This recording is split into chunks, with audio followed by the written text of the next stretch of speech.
We lived in mid-city of Los Angeles. Literally was the center of Los Angeles. From there, we could go anywhere. We could go to we go to the Hood, we could go down on Crenshaw. We could walk to Crenshaw. We could see the Hollywood sign from our house and just shoot up there. So downtown, the beach, all of it was accessible from where we were very easily. You had a lot of celebrities, A-list celebrities or people that would come through.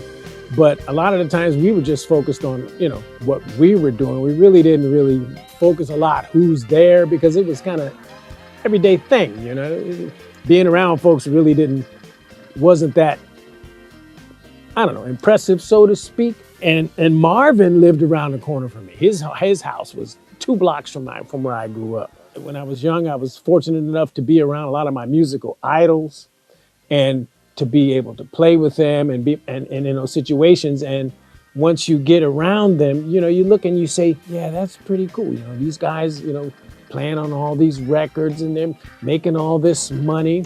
You always think, well, they got a good life. That's what I want to do. But then you had to have an opportunity.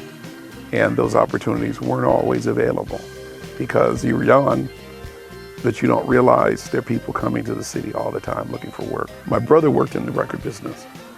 So he would tell me, he said, hey man, just keep in mind, when the tour's over, those guys have to come back home and look for work. Do you want to do that? Because when it's over, you have to go and find the next gig. And I thought about that and I said, I don't think I'm going to do that. I had to make a decision. And, I said, okay, well, we've gone this far, but I need to do something. I need some more money and income. I had to tell my buddies, I got to go do something else. So I headed for the construction industry. You'd see the older musicians at the bar talking to the ladies and the rest. I'd look at this and I'm watching because I'm so much younger. And I'm saying, you don't look like you can afford to buy the drink. And I can tell you from making phone calls to booking agencies and talking to young people on the phone who not interested in listening to it. Oh, we've already got enough artists. Well, how do you know what I'm sending you? Sometimes I look back and I say, man, I wish I had the insight when I was younger. I didn't have a formal musical training. David took lessons from a professional. I took guitar lessons in the 4th grade from a lady on Western Avenue who had a little guitar shop. And because I wanted to be a Beatle, Well, my mother played piano and organ. She was a teacher. My dad was a nonprofit exec, so they paid for the music lessons. And my sister played the cello, my brother played the trumpet. I ended up playing the drums. We took private lessons, played in school, played at church. And playing at school, you're going to play in the marching band, you're going to play in the symphonic band. And I started playing timpani as well as drum set and orchestral. So as I grew older, I said, man, there's some musical holes, there's gaps in my music vocabulary that I was just going on instinct, intuition, what sounds good. I was just doing what needed to be done to make it happen.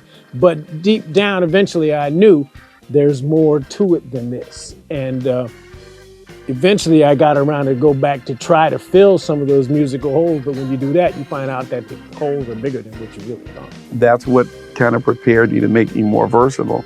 I played in the LAPD junior marching band. And yes, LAPD did have a junior marching band, and we kind of marched drum corps style. In moving on to high school, we got a little more involved in symphonic band and more players, more demands. I was going on instinct, and I always went with what felt right. You asked previously, how do you play music properly? What makes music feel properly? Well, that's hard to define, but it's just something that you have to feel. It just has to feel right. A lot of times, I can't really think of a part. I just play it. From taking private lessons with one of the best teachers in the city, Billy Moore. He was very well known. He had the Billy Moore Percussion Studio. Then also starting at Grant's Music Center and studying with Clarence Johnson and Curtis Kurt. A lot of those guys played with the early Motown acts, played with James Brown, played with Billy Eckstine, Diana Washington.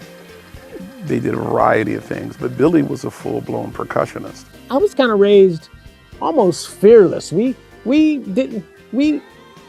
the ability to just instinctively know if there's something that needs to be done, we can kind of do it. If it was take apart a motorcycle engine, if it was, whatever it was, we did it. David was like that. He was a painting, constructing, he'll tear your house down in a minute kind of guy. I purchased a Corvette for $2,000, and it wasn't the greatest looking Corvette, but I was still remodeling the house, and I'm thinking, okay, what am I going to do? Am I going to finish this portion of the house? The kitchen's almost done. Or am I going to put a little money in the vet so it's at least drivable? Because I took it out on the street, punched the gas, and it's squirrely, the steering wheel's loose, and said, now let me pull this back. And it turns out I contacted someone and they were interested in buying it. Asked him, what do you do? And he mentioned the music business. I said, oh, so I started plugging a little more. And as time wore on, we were looking at moving our blues project, which was kind of in its infancy, and looking at ways to enhance it because we didn't know. We knew certain things. We had been out on the road with a blues artist by the name of Sister Monica, who had pretty good success. And how do you get to that level? How do you get to the agents? How do you push this out here so someone can notice you and you can get in the circle? She said, well, I can refer you to this guy. His name is Jordan Patterson. He lives in Canada. You may want to give him a call. He's been in the business. He was an artist when he was young. And she said, give him a call. So I did. And that's how we met Jordan Patterson. And Jordan would tell me some things. He would mention things that he's been involved in that were just like mega projects and huge complex problems that he was resolving. He had a intense, deep understanding of how a lot of things work that were outside of what we had experienced. But the college curriculum, there's nothing there about the music business. There's nothing there about promotion. There wasn't anything there about management. There wasn't anything there about tours, how to put an album together. In terms of finding people here that you can trust, a lot of folks will say they can manage you and do this and do that. We went down that road when I was very young, and I saw some things that I didn't care for. My dad being in business, he talked about it. He said, hey, these guys look good, but you guys have booked your own work. You have your own sound system. You rent your own trucks. You even have a lighting guy. But now that you're working with these people, you don't work. Don't you see something wrong with that? Musicians play music. Businessmen do business. And it's rare to find the musician that knows everything about business, because usually they spend all their time being musicians. When you're fortunate enough to put a team together that includes those elements, you got a better shot, because sometimes you have to hand off some tasks and responsibilities to people that are more capable in that arena. You have to admit, I can't do everything. We run a two-man shop here for quite a while. The business is the business. It's a big, little business, and it's difficult to find people that are trustworthy. And I found Jordan to be trustworthy and willing to share information he didn't have to, because I felt the things that Jordan was talking about were relevant. Having a reasonable amount of success in another career, I knew there were other things that we needed for this career that we didn't have. If you're not signed, someone else has to help you if you don't have the information. So there was an early level of trust for me. And, through wrestling matches and throwing lemon pies and going back and forth with Matt and trying to convince him. Was it that bad? Like, at times, yes.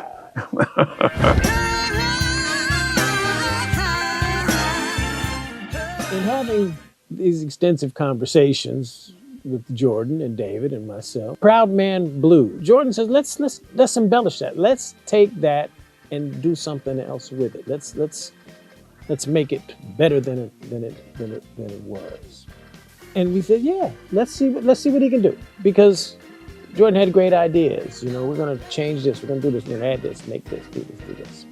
It makes me proud to have been part of this project from the beginning of Proud Man Blues, where two guys that just called me on the phone and said, hey man, we were told to give you a call about making some things happen. And here we are 3 years later with a completed project that really, as you said, it stands on its own. With the call and response, with the vocalist, that was something that I felt we needed on a couple of other songs that I wanted to do years ago, but it just didn't quite pan out. When I came down here and observed the process, I see Michael at the control.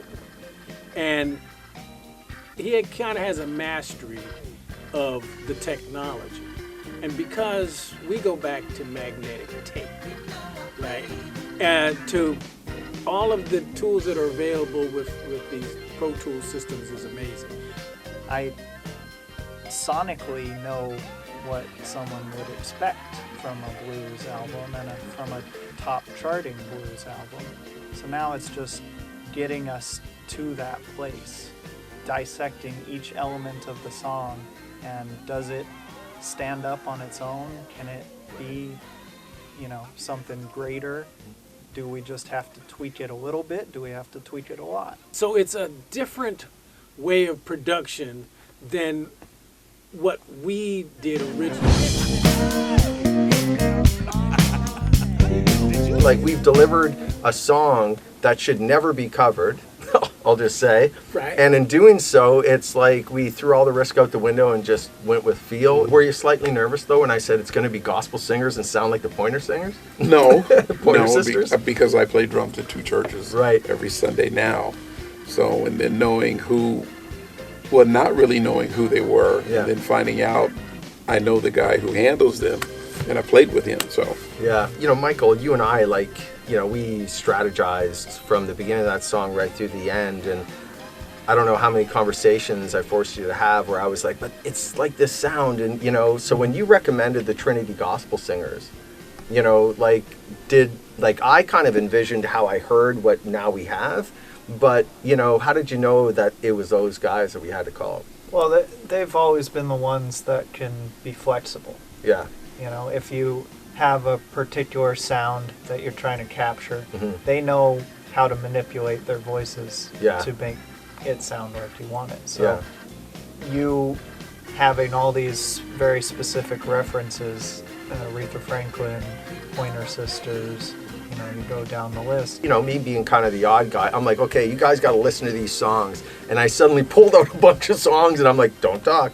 And I played like Aretha Franklin's, I played B.B. King's, then I did 6 songs in a row of the Pointer Sisters. And I was saying, like this. And they're like going, okay.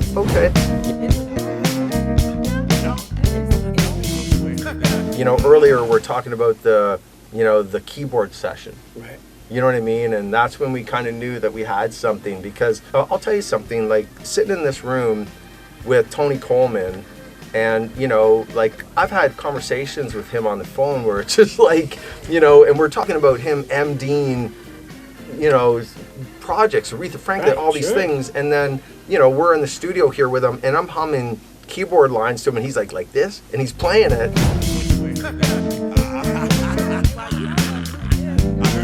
Doing the tracks that day, there was a lot of guitar going on, different rhythm patterns, do it this way, do it this way, do it this way, and they're just stacking them up, we got a bank of rhythm. I mean, there may be 7 tracks on each side of rhythm, but there's also 4 or 5 mics on each one of those tracks, so you're talking 100 guitar tracks on the song, all lined up perfectly. If you listen to the song, it sounds like one guitar is being played. I didn't anticipate how technically he was going to do it. You're going to repeat this solo 3 times using a couple different guitars with a couple amps and match all of those and put them in together into one sound. You really can't tell if you're listening to it all that went in to create that guitar solo. It was almost like a work of art, mastery almost. Jordan Patterson gave me a lot of references before we even got to the first guitar recording. And we'd go over different amp specs, and I like this one because it sounds good on the bottom end. I like this because it has a good upfront mid-tone. So we'd take that and figure out what we need to get everything that Jordan wanted in one tone.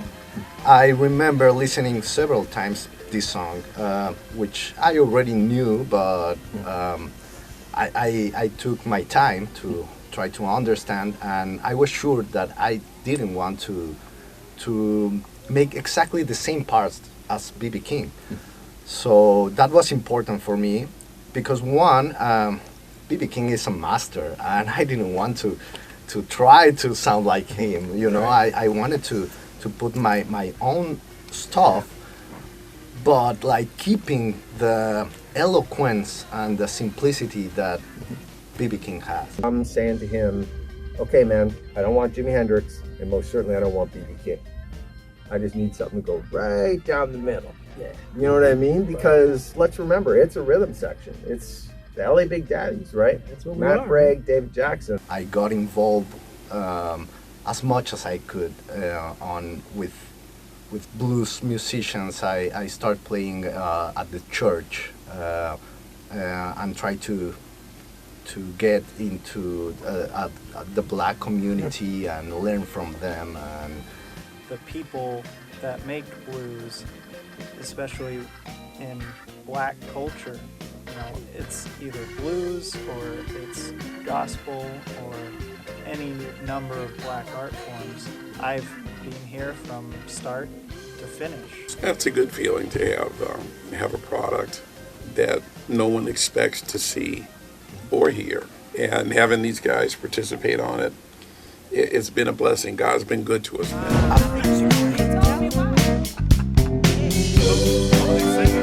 So when we brought in all those other elements, the keyboards, the sound, it tied it all together, and like the relevance of this song today, it blows me away how we have a new take on an older song, which reflects on an older problem that still exists today. So we've still got this connection to the original issues that are still relevant today. We just got a new way of looking at it.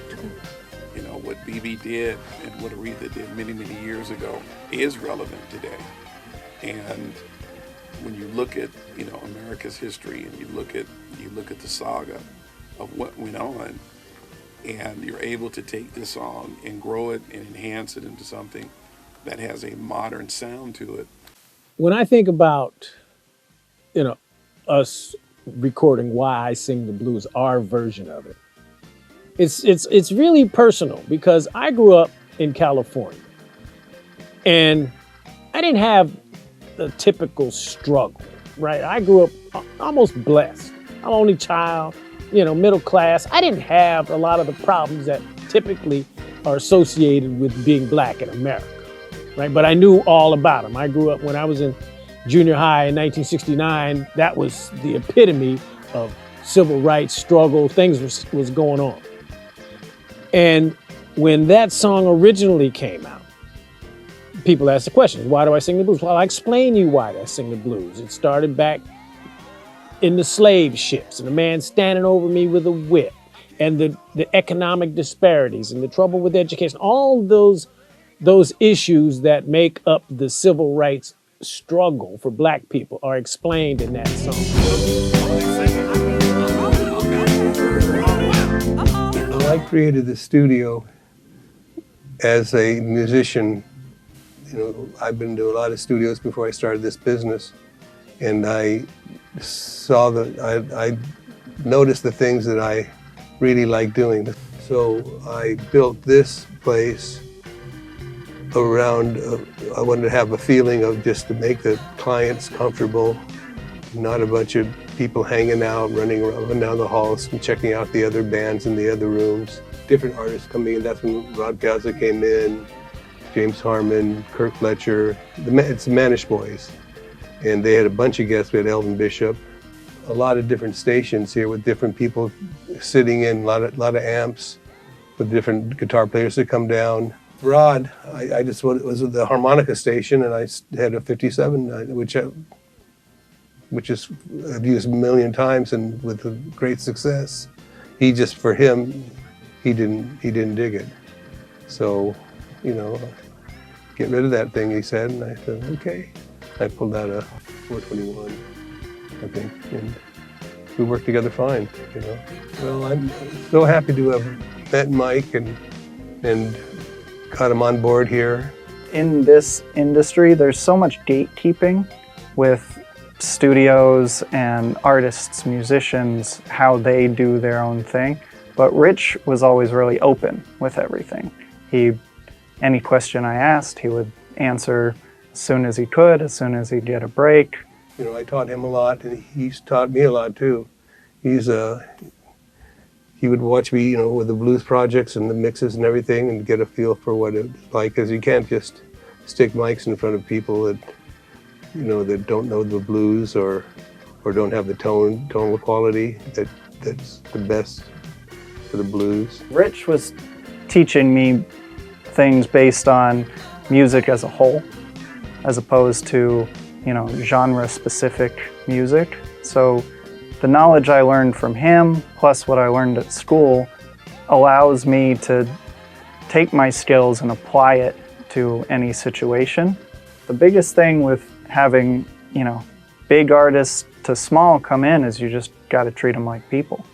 If you treat them like a person and understand where they're coming from, understand what they like and what they don't like, you have a greater ability to finish a product that they'd be happy with. Right. And if the client's happy, we're happy. Tony Coleman came into the studio. He is just a master of his craft. I mean, he's worked on so many records with such big artists, and to have him come in here and almost be a mentor to me as well, it really helped improve my abilities, my sense of musicality. I've worked with Denise Williams, I've worked with Conrad Sewell, I've worked with a lot of big name artists in the studio. It really was a lot of time spent with Tony Coleman that brought me into the confidence of being able to work with those kind of people. I trust Michael to keep it running in the way that I started it, keep the same vibe. My retirement, I keep fighting it because I still enjoy what I do, and I will still be around when I do retire. I'll still be doing some of my clients, and I'll probably end up working for Michael. I'll still need your help. Yeah, keep them coming. We enjoy making good music, making people happy, fulfill their dreams with their music. Have everyone come to Ardent to record. You'll have a great time.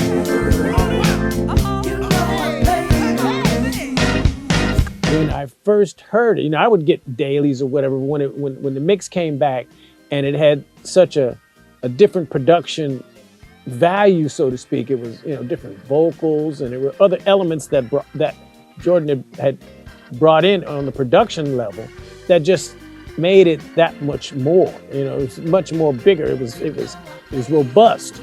And I, like I said, man, I almost got the goosebumps. I was like, wow, that's really something. It's almost like, well, I can do anything. I don't need anybody. But you come to the realization, yeah, you do, because in conversations that we had with Jordan, he says, well, we need to do this. We need to do this. We need to put it up here. So and he showed us some tools which were able to get that music out to people that needed it. And he showed us, Jordan says, if you package it up like this, then people are going to automatically want to hear it. You're going to create a desire for them to hear this music. So we created a little package, a little envelope, so to speak, that people would want to hear it. So we put it on these platforms, and next thing I know, we're getting radio stations and airplay and interest, and people are actually playing the song, and it's starting to move up in these charts, and all of these things are starting to happen, which had never happened before. When you look up that chart and you see, top 25, top album, this and that, and you're there with Shamika Copeland, Buddy Guy, all these contemporary blues artists, and your project is sitting right there next to that. I'm like, hey man, I think what we did is right. It's an industry standard. It's been accepted. It's done properly. People have see that it's just as good as everybody else. Looking at that, it was very rewarding to see that. Because, going out on tour with Sister Monica years ago and playing, being on stage with going up right before Buddy Guy and watching him do his thing after we played with her, you can, but you have to have the right formula and you have to have the right help.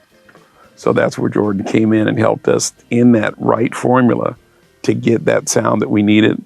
It's been amazing working these last few years in this studio with you, all the stuff that I've learned, all the patience and stuff that you gave, and going, okay, you mean it like this, and just taking the time. Like, what's the process been like? And I hope it didn't drive you too crazy. Well, it's been fun. I mean, anytime I'm working with good musicians, making good music, it's fun. Everyone has their own personalities that you have to deal with, or you have to appreciate, or you have to grow to enjoy. Yeah, everybody wants to know. I'm kind of a humble, I like to think kind of guy, but it's like, I'm proud of that, It feels good. It's a much better sounding version than what we have. It's a much deeper mess. For the end product to be as relevant today as it was then, and you can't compare it to the original version, but because it stands on its own. But like you said, I don't think people are expecting for a song like this to come out at this time. It's going to immediately resonate with the issues that are current today, and it's going to be almost ironic that it's the same thing that they were talking in the first place. It was a lot of work. Yeah. I'm not saying it wasn't a lot of work, because we slaved at that song. We wanted to make it absolutely perfect in every way. Yeah. So we put the time in, and we came out with exactly what we wanted. Like, if this song goes out and we're all rich, do we cut the whole album, or it's like, this is... Move the studio to a yacht. Yeah, exactly, It would be good. So It'd be good to work with there's some writers I'd love to work with, but they're not here anymore. But I'd like to work with Spanky Alford, who's kind of one of the early deans of the quartet style. Like to work with Tom Bell. Like to work with Gerald Wilson. Yeah. And like to work with Maurice White. In the fantasy realm, if I could, bring people back, that sort of thing. But it'd be more so from the collaborative, playing along with. I'm not really much of the composer on my own because I've always been in a collaborative situation. So I would love to work, Count Basie. The list is too big for me. Exactly. I mean, I know I'd also want to be an AC/DC. there's so many So do I. people that I'd love to work with, but Yeah. I think ultimately if I could just keep working with TC and Tony Jones for the rest of my life. Just stellar musicianship on this project, from start to finish, and it's been a good ride. Thanks, guys. Oh, man, thank you. Oh, come on. Hey, what's up, guys? Did you see that? No?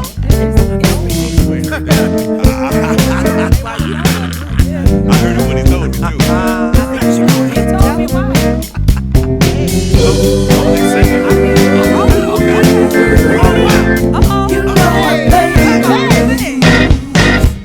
Everybody wanna know why I sing the blues. Yeah, everybody wants to know why I sing the blues. Well, I've been around a long time. I've really paid my dues. When I first got the blues, they brought me over on a ship with a man standing over me and a lot more with a whip. And everybody wanna know why I sing the blues. Well, I've been around a long time. I've really paid my dues. And I stood in line down at the county hall when I heard the man go and say, we're gonna build more apartments for y'all. Why I sing the